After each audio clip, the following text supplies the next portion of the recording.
I'm very excited to welcome all of you today and also give you a little bit of context about the partnership that we've created with ISA and Great Place to Study, as our shared visions have come together and aligned in our values, mainly in the search for well-being, the element that we find to be key in the pursuit of educational excellence. And of course, what brings us together is the mutual understanding for peace, for diversity, and fostering equity in our communities. So we are very actively now building a community of educational excellence. Started about a year ago, and some very collegial conversations with our special guest today, Edgardo Manzitti, who I'll introduce in just a moment. But yeah, just about a year ago, we started our conversations, and from there stemmed a very fruitful relationship that has now reaped its first fruits all the way in Argentina, and is creating a platform for our global community. So with that in mind, and no further ado, I'd like to begin by introducing our special guest, who will allow us to gain insights into this partnership as well, and into our shared vision and our shared values. So I'd like to welcome Mr. Edgardo Manzitti, the General Secretary for International Schools Association, with a very deep-rooted passion for education. Edgardo has been immersed in the field since the age of 18. Hailing from a family of dedicated educators, he brings a valuable experience from leading schools in Argentina, specifically in the St. Catherine's Moorlands community of schools, Campus Belgrano, also Tortuguitas. Edgardo not only provides strategic leadership, but also offers consultancy services to support schools in their pedagogical transformation, management, and enhancement of their value propositions. Of course, this for building a better world through education and well-being, promoting peace, equity, and diversity. So with that in mind, welcome, Edgardo, and I'd love for you to tell us a little bit more about the origins of International Schools Association and how this initiative came about. How are you today?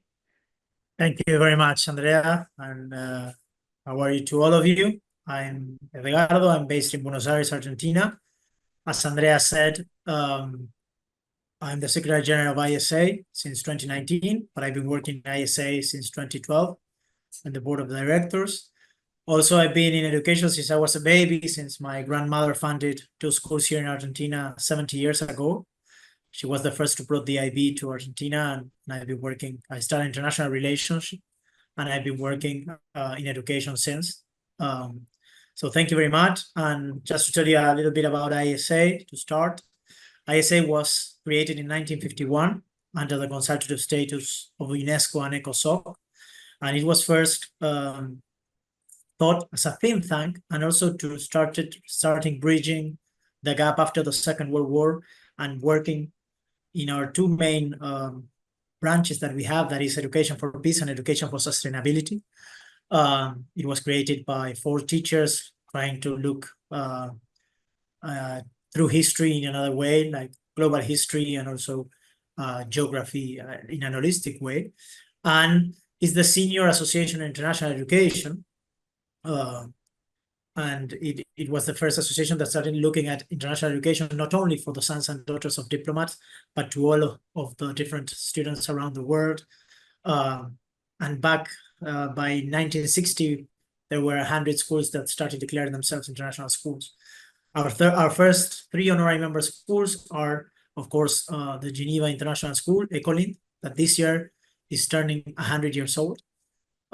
Yokohama International School in Japan, and United Nations International School in New York. That's why with our consultative status, we have permanent representatives in New York to the UN and also in Geneva.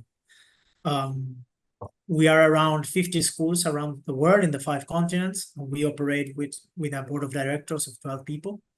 Let me share a little bit about ISA in a presentation that I have. Edgardo, And you mentioned yes, a very important word, and I know it kind of just breezed by as if all of us understood it, but it took me a while to understand the importance of the status that you hold, consultative status at the UN. And can you please just talk a little bit more about that? Because I think that's at the core of your proposal, no? And yes, of course. We are an NGO, of course, and as a civil society organization, we have access to the UN and to different activities and different forums where we can have a say, and we can bring the different voices of the different schools around the world in order to work with UNESCO and also with ECOSOC, that is the Economic and Social Organism for Development, to bring different activities and different initiatives that can be that can help the schools to start developing and started giving the students the global citizenship skills. So I think that is very important, and also to look at the world and have different contact with different countries that have different curriculums, and foster internationalism and international mindedness, because internationalism is not a, as I said before, it's not a language, it's not a religion, it's not a curriculum, but it's a mindset, and trying to do that and to build on that. That is one of the aims of ISA. So it's very important our contact with the UN and trying to attend the different meetings that that are important for international education, that then we can share with our schools and our member schools. Yeah. right, and basically your students and your communities engage in real life and authentic situations and challenges and demands of the real world, given and offered the right by the UN to do it from their perspective and sharing within their framework. So I think that's outstanding. Thank you for detailing that a little bit more. No, of And course. sorry to interrupt, you're about to share a little bit of your presentation as we Yes. go here for some visuals that are exciting to see. Yes, the idea is to share some presentation, and then we can discuss and have different a very interactive session that I believe that is better than for me talking. As So let me know. I was talking, please go ahead and feel free to leave any comment, any question in the chat bar. I'm reading through and I'm collecting and putting those in to enrich the conversation. Thanks. Just a little bit about what we do. As I said, fostering internationalism and promoting international and intercultural understanding within our members, and to give the students global citizenship skills through exchanges and through different activities that I'm going to mention later on. And of course that the association believes that the young people should face these challenges arising from the acceptance of our values, and also to celebrate our differences and similarities, because all the time we have a lot of preconcepts about different parts of the world, different religions, different cultures, and the idea is for the kids to know and understand them and work through them for education for peace and education for sustainability. So that is our mission. Our values are peace, accountability of our actions, ensuring a sustainable future for our planet, celebrating our differences and similarities, that I think that is one of our main values, and equality of opportunity too, right? Our objectives are in education, that about internationalism and the school responsibilities, the recognition. We are a very heterogeneous association. We are not a British association or an American association, or we have different schools, small schools, big schools that have IB, Cambridge, and that have been around for 100 years, schools that have 5 years or 6 years and are giving the students a different value proposition. So the idea is to share best practices, to help each other and to collaborate. That's one of our third objectives. Ya estoy aquí. Yes, you're sharing so many important facts about the ¿Mandé? different members at sorry, you're sharing important information about the different members and the evolution of those members and how that has been. You're talking about very small schools, larger schools. Can you tell us a little bit more about the profile of the evolution of those members, and what are maybe the philosophy or some of the expansion plans for this membership? Yes, the idea is that the schools can start thinking first outside their community, outside the country, outside the region.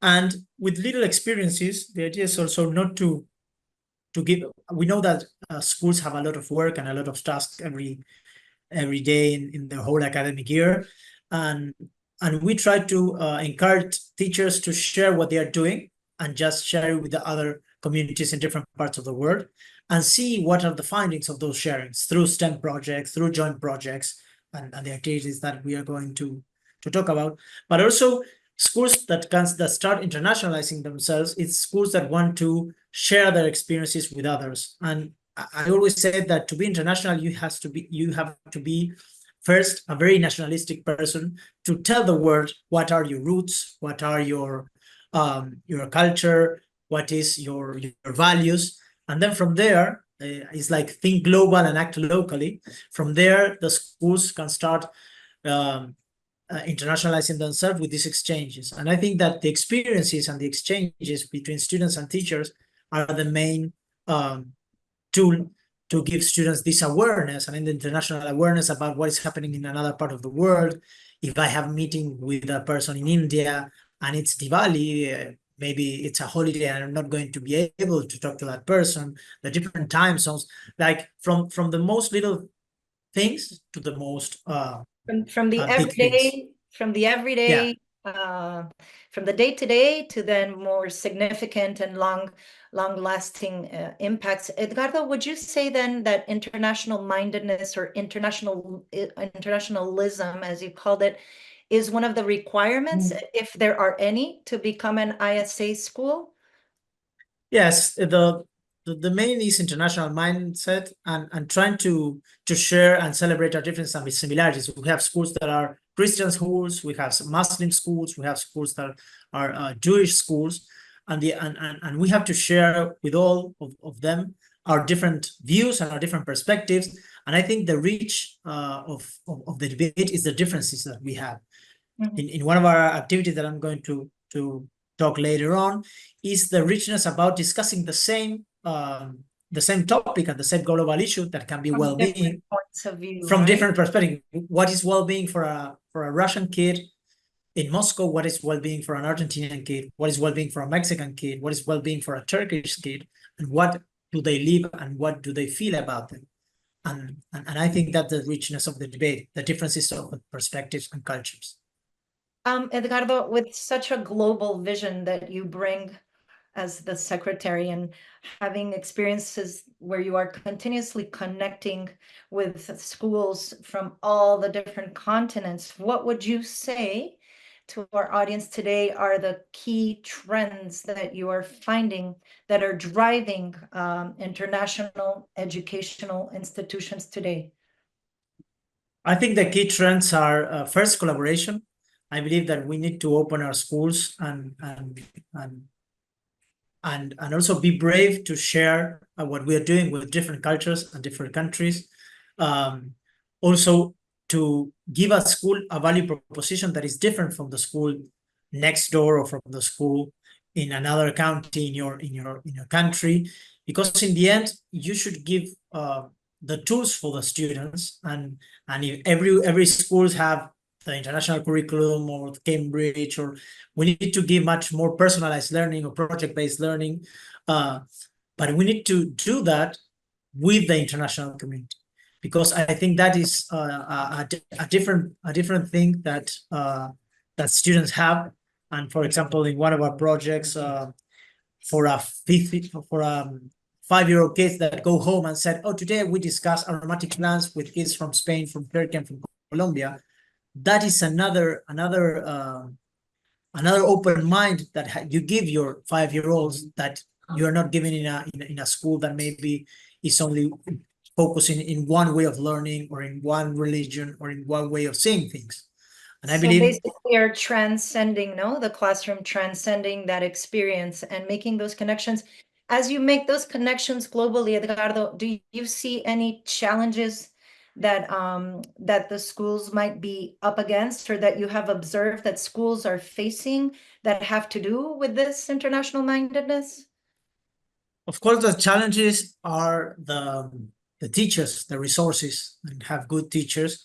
I believe in every part of the world, it's difficult to have good teachers that are responsible and that have the vocation of giving the students the really these teaching skills that they need.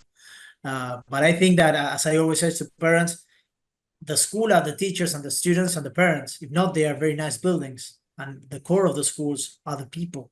So I believe that the, the the the the the teachers and how we can motivate them, encourage them, giving them workshops to move forward and to work with us and think with us, where education is going, where international education is going. I believe that is one of our most important challenges, you know.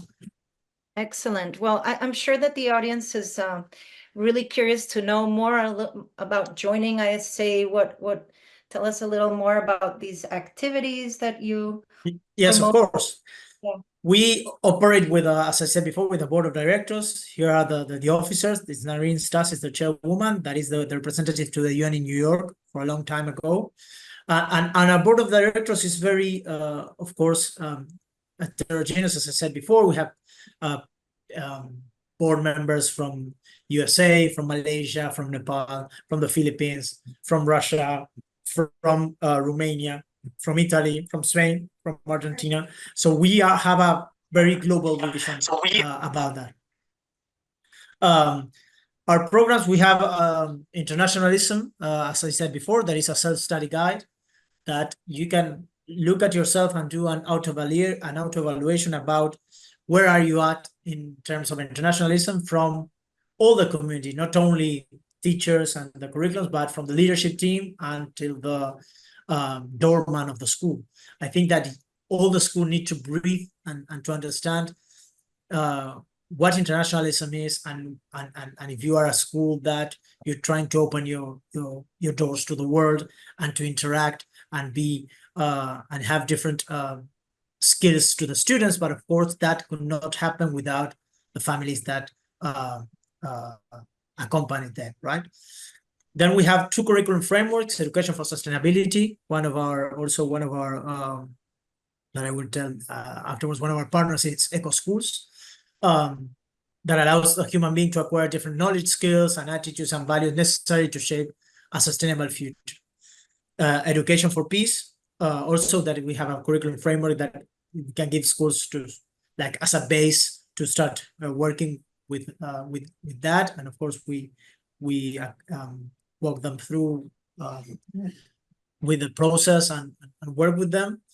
We have ISO English exams, for example, here in Argentina and in Uruguay since 1994, since we are Spanish, our mother tongue is Spanish. But for the students, mainly in primary, we have 4 different levels: junior, primary, intermediate, and advanced. And the students are exposed to international examiners that come from Canada. And for the parents, it's very important that, and also for the student journey in terms of having their final exams in IB or Cambridge or international exams, they started at 3rd grade of primary, and they can have this process of being having the experience to face international examiners since they are little. So I think that is also very, very valuable. They are similar to the Trinity exams in Cambridge.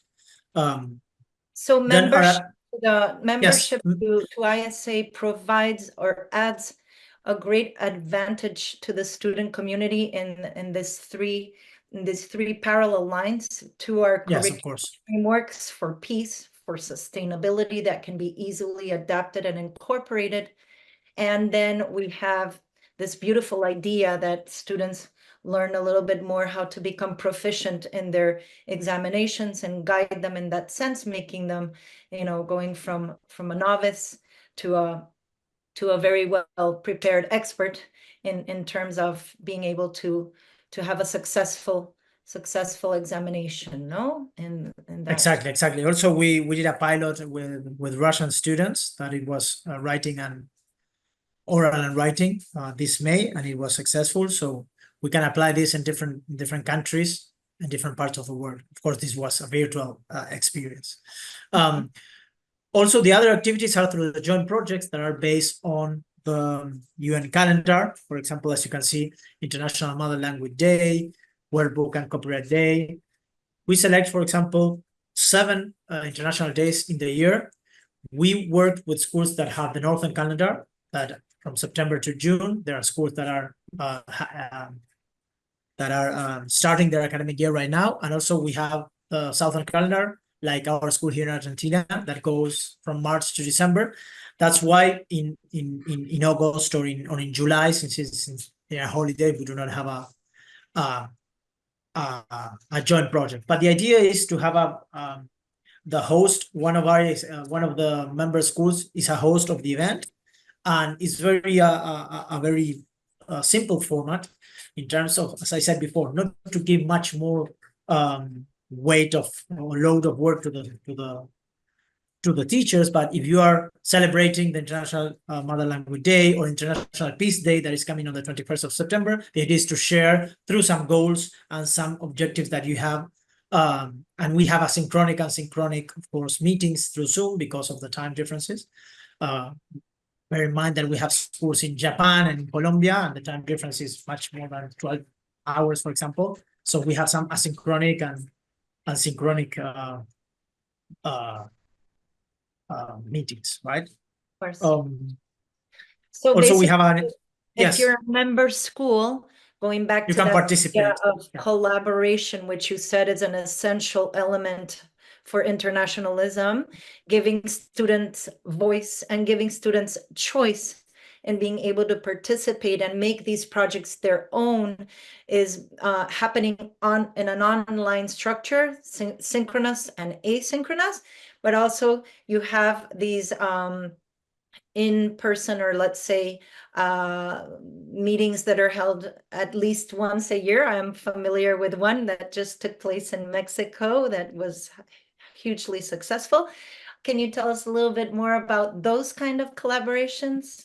Yes, of course. We have our 2 events that are in-person events. Just to tell you about the International Short Film Competition that started in 2020.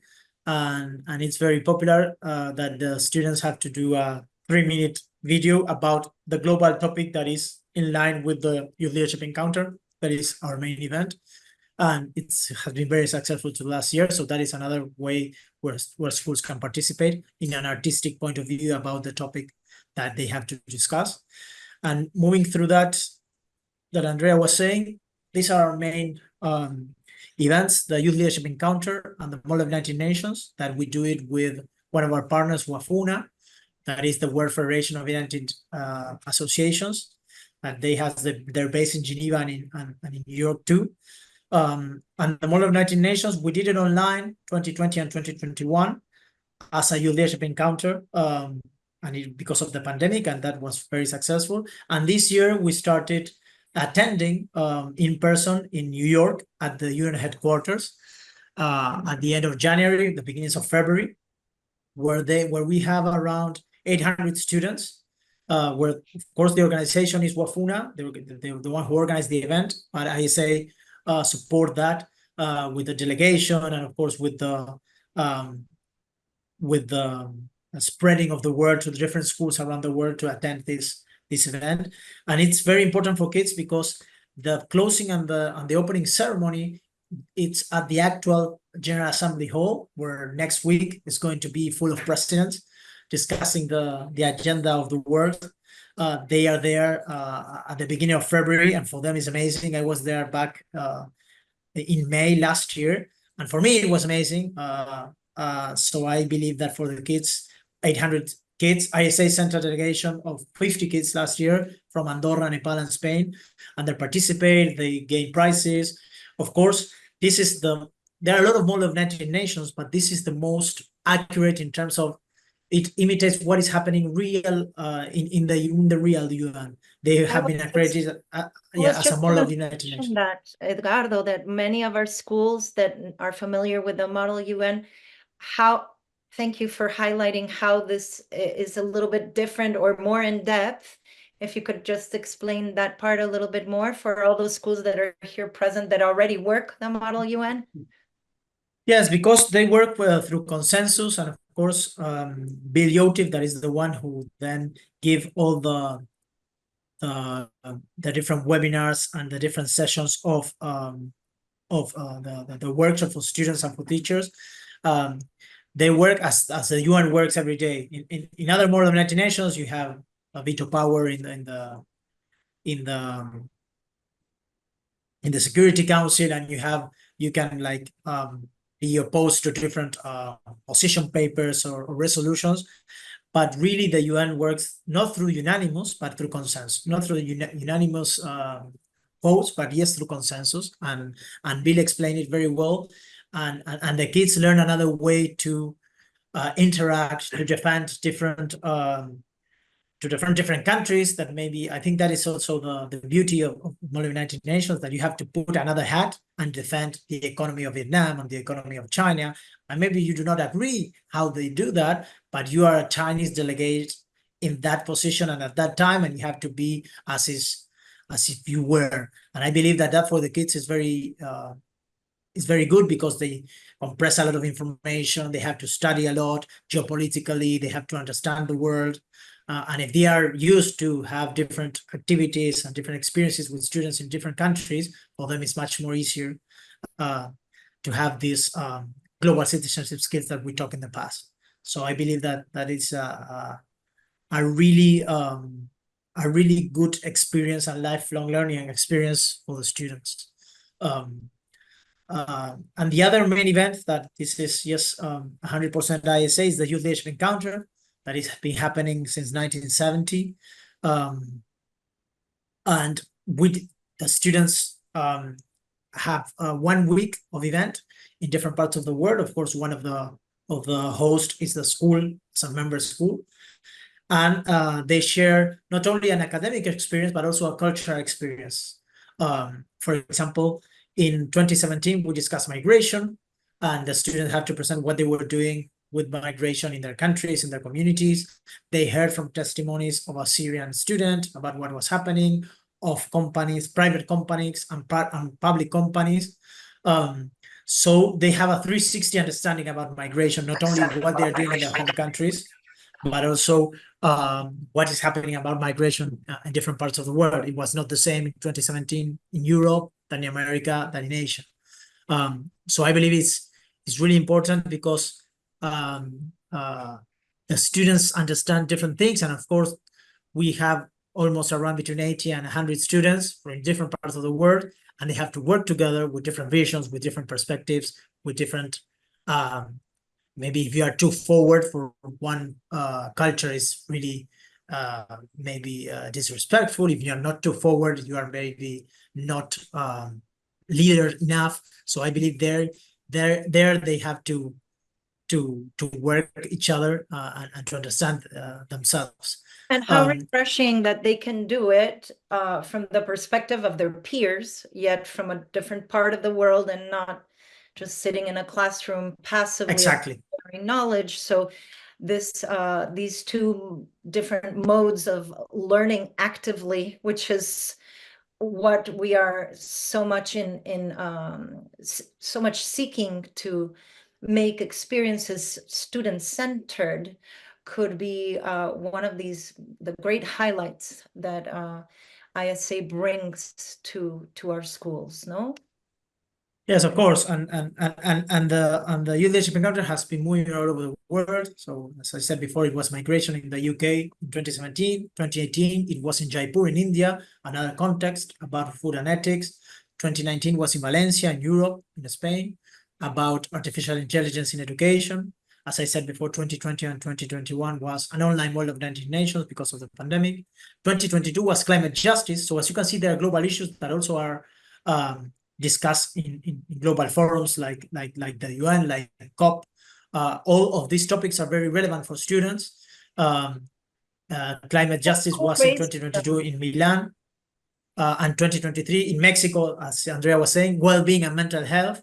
So I was amazed in terms of how the different perspectives of well-being and mental health from different points of view, from Spanish point of view in Spain, from the kids from Nepal, from the kids in Italy, from the kids in Russia, from the kids in Argentina, how they see mental health and what were their own problems that they have in the different countries with the different societies and cultures. And this year, I think is an amazing event about managing the challenge of managing World Heritage in Istanbul, Turkey, that we are going to be there at the end of February. We do it at the end of February because, as I said before, we have the two calendars that are active, the last trimester or semester of the Southern calendar and the first trimester of the Northern calendar. Thinking about the themes that you were touching upon that are so rich and diverse, is it the association itself that proposes it, or how do the members influence these topics that are going to dictate the yearly projects or the yearly themes? Yes, we try to discuss it in the board meetings, and also in the General Assembly meetings where all schools can participate, and also trying to look at what is being discussed internationally in the UN or in the different multilateral organisms, and also depending on the candidates that we have of the schools, because for example, I think that World Heritage, to discuss it in Istanbul, is the place to discuss that, and maybe in Miami, we can discuss different things of the SDGs that can be about the oceans or about biology or about different things. So we try to work it with the board with the board members and in the General Assembly with the schools, trying to have the best topic that can attract the kids and can engage them and their teachers. It sounds to me like you have such a diverse reach in so many different territories, and that you seek, or the great value of having members from all over is that the surrounding and the environment that is immediate, no, to your schools provides that rich ground for the themes that are going to be explored. And you gave two great examples as World Heritage in Turkey and talking about sustainability from the other side of the ocean in the Americas. So thank you for those very rich examples to illustrate how schools do have an active role in participating and generating some of these amazing themes and contents that are lived throughout the school year, no? Yeah, some examples here, some great visuals. Yeah, some examples. Yeah. Also, we have different webinars that we do like this. We have in the past webinars about international education, past, present, and future, with the IB, with the United World Colleges, and with the Alliance for International Education, because we were born at the same time. And what I believe that we understand that the different associations and the different organisms in the different parts of the world, if we do not collaborate within each other, we cannot give much more tools and services to schools and to students, because I think that is in the end the objective of ISA, to collaborate. So we have webinars to promote education for peace and sustainability. Also, we encourage schools to have different webinars about we're doing this event, or this we are doing this, that is very to share their good practices to different parts of the world and different places that maybe have the same problem, because we realize with the pass of the years that a 13-year-old in Moscow, in Turkey, in Spain, in Romania, in Argentina, in Mexico, or in the States have the same problems and ambition to see, do I have all the tools to cope with the world, to have a job, to be safe in my home country, to be happy, to have a family? They have the same problems and the same, we are much more similar than we think that we are different, you know? And they realize that. And for us, that is it's an amazing way of trying to be the umbrella and putting the voices together to work with each other, right?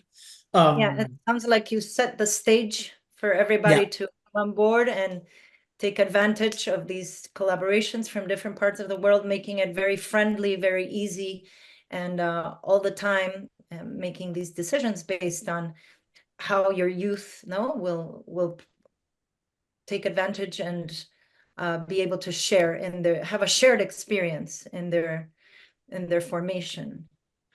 Yeah. Partnerships, that looks good right there. Yes, we have different partnerships, as I said before, with eco schools, Wafuna, that great place to study, of course. The University of Stanford, this is a very good partnership because they have two programs, international teaching program for secondary and for primary schools or teachers, and they are doing their international practices in ISA schools. So we have in the past in Spain, in Turkey, and here in Buenos Aires, and also in other parts of the world, in other ISA schools, students that are almost teachers to come here to do their practices for 9 or 10 weeks. And for the school is no cost at all. And I believe that it's amazing for the staff because they are encouraged about what they are learning in the world. And for them, it's very encouraging because they started knowing another national curriculum or international curriculum. And also for schools, as I said at the beginning, that it's complicated or difficult to have good teachers. Maybe it's a potential teacher that can fell in love with your country and stay there working. And for the parents, they get that in order for the school to have native speakers, native English speaking, especially for the Spanish speaking countries. I think that is very important. And another partnership that I believe that enhanced the value proposition of the school is the Power. That is a program called Future Leaders. That it's a micro learning program, 15-minute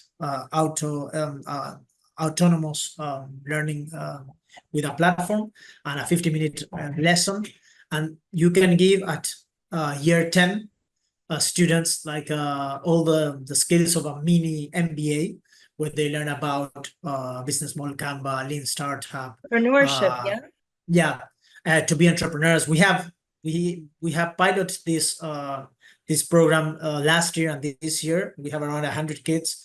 Some schools wanted to put them compulsory, some schools do it voluntarily. We do it voluntarily, and we have kids that are entrepreneurs. They are selling mates, that is a local beverage here, and with 15-year-old they have their own business up and running. And for me that is amazing, because they learn by doing, but they learn very practically. They learn about Netflix, about ways, about Real cases, no?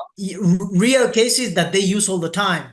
Airbnb, Right. YouTube, Facebook, Instagram, and they learn it from the people that do it, and it's not very they know the theory, but in the end it's very practical. 15 minutes a day, and they are very enthusiastic about that. They compete. Then we have a pitch presentation in the school, and I believe for those students to have at the age of 15 or 16 these tools, that maybe when you think about that, you do not have it maybe until university, or if you do an MBA when you are older. And also is very the value of the program is very adequate for parents to pay it. It's not an MBA that costs $30,000 in the future, and then their grades in maybe business administration for IB or in economics are much more are better, and they are like open their eyes about that. So I believe that is a very good partnership. If you're a member school, you have access, right, to all of these networks within your partnerships. You have advantages for joining, for being a part of their program, for integrating. Advantages, of prices and of different things that we can make a tailor-made program for the school course. Incredible. I just want to do a check for time. We have about 10 minutes left of the session. We don't want to leave anything out, that we want to cover all the content. I have a very logistic question for you. It's all about if I were keen to join and wanted to follow some next steps, maybe you can leave us with that idea. But also I have an inspirational question for you, Edgardo. Before I bring that up, I wanted to ask the audience in these last 10 minutes if you have any questions yourselves so that we can allow you to have this moment of reflection and sharing, building some new ideas from what you have heard. And I hadn't had the opportunity to say hello to Miss Vivi Leon and Miss Martha that have joined. Also Celeste, I don't see you, but I know you're there. También estamos con otras secciones de apoyo de dirección, admin. Adelante si gustan comentar, if you'd like to share. Please open your microphone and go ahead with any question you have.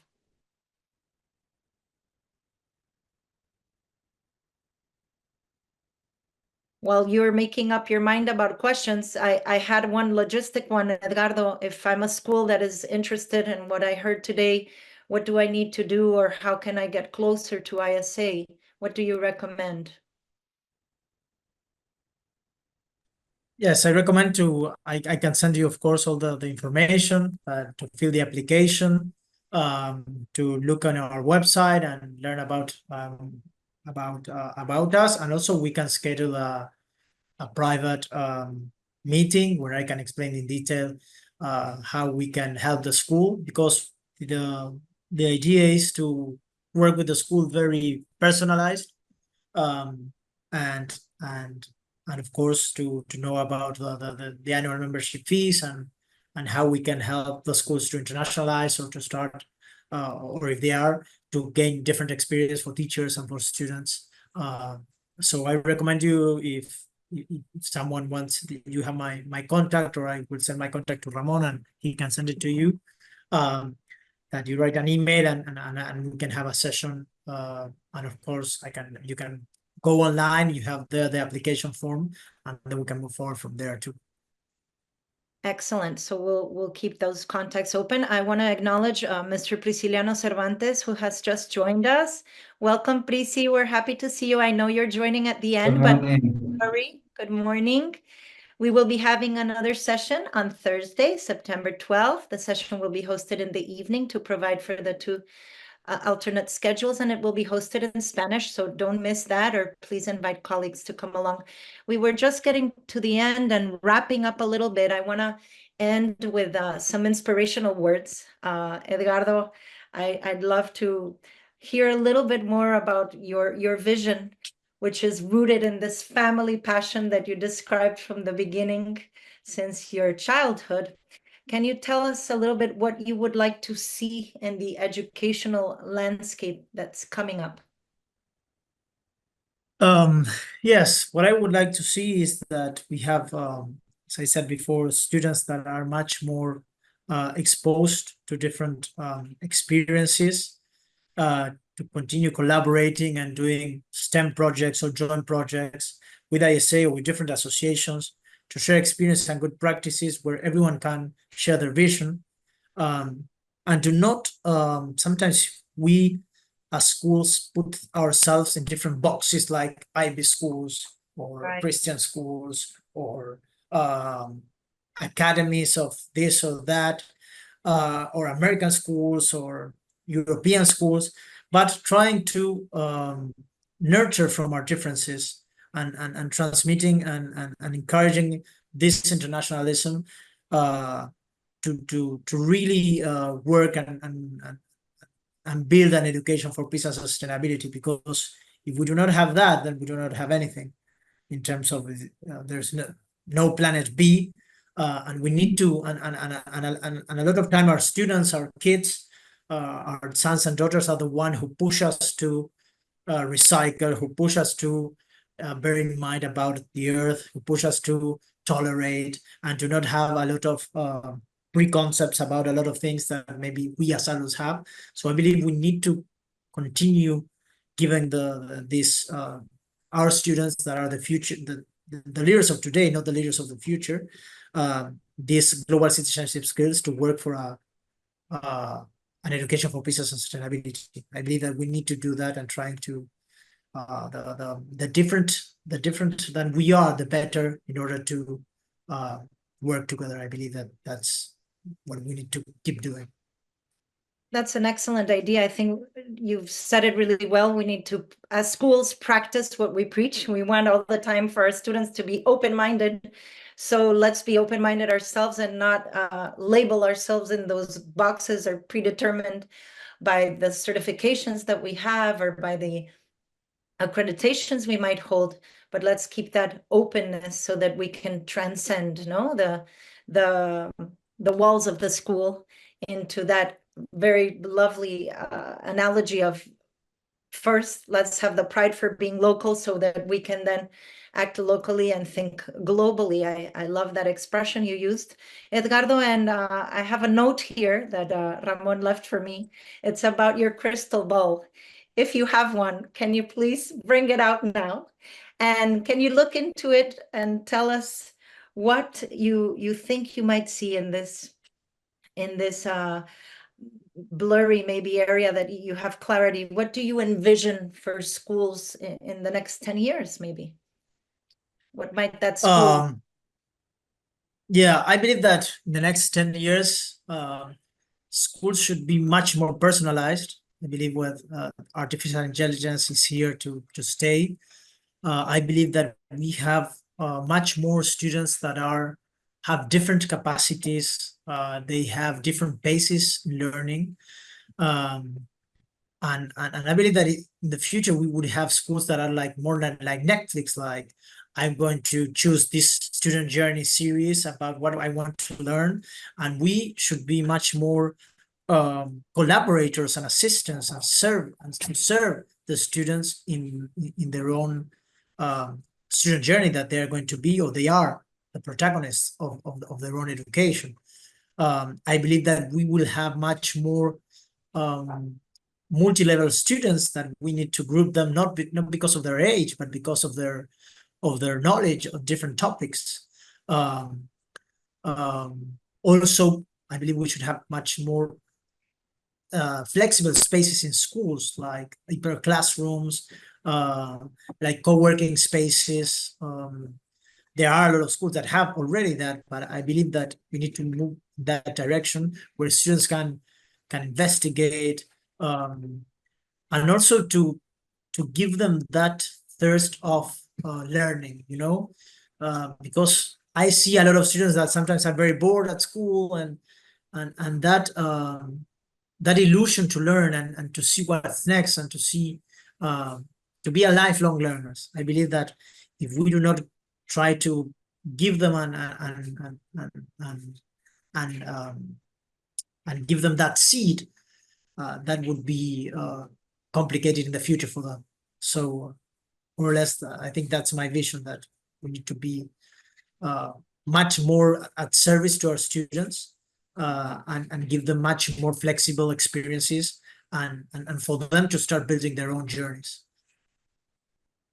I love how you end with the student as the protagonist of creating their own journey in learning and their lifelong projects through understanding this very fine equilibrium between their interests and what they're capable in. I take away that key concept about collaboration being an essential element, like well-being, to procure excellence in education, and that our strength is in fact in our diversity, which will make us really be able to go further and provide our youth with that shared humanity that we all so dearly need. So I want to end now with a huge thank you to Edgardo. Thanks to all of you for connecting and sharing with us this special occasion.